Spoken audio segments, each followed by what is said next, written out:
quien compartimos en esa gran noche de premiación Los Más Vistos 2018 en Punta del Este fue con el conocido diseñador de calzados Ricky Sarcani. Mira. Qué placer encontrarlo aquí en esta gran fiesta en el Enjoy, a mi diseñador favorito, mi querido Ricky Sarcani. ¿Cómo estamos? Bienvenido. Esto es para Paraguay Mañana Plus. Sí, ¿qué tal? ¿Cómo te va? La verdad que feliz de poder estar hablando con vos, llegar a toda la gente de Paraguay por Red Guaraní. Bueno, acá disfrutando de esta fiesta en el Enjoy, con un montón de amigos, encontrándome.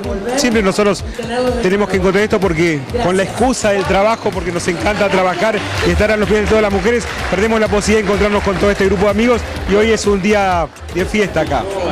Bueno, amamos, como bien decíamos, tus calzados. Las mujeres nos sentimos muy sexys a lucir esos diseños. Y háblanos de esta temporada. ¿Qué propone Ricky Sarcani a la hora de vestir y de que todo el outfit quede completito con ese gran calzado?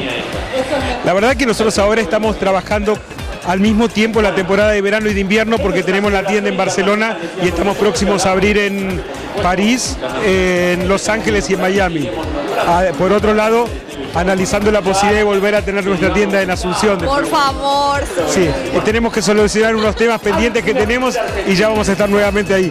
Entonces tenemos un tema donde tenemos que generar el ADN argentino, el ADN de la colección Sarcani en las dos colecciones. Tenemos una colección donde en lo que llamamos, a lo que estamos yendo al verano, las botas con incrustaciones de piedras negras, todas negras con piedras negras, es algo que es maravilloso. Las bases importantes que son parte de justamente la forma de comunicarse que tienen los argentinos también. Muchas plataformas y por otro lado las sandalias de taco alto con plataformas importantes y taco ancho, normalmente en glitter, son el más de la temporada. Muy pronto en Paraguay y van a tener la primicia en Red Guaraní. Un beso gigante.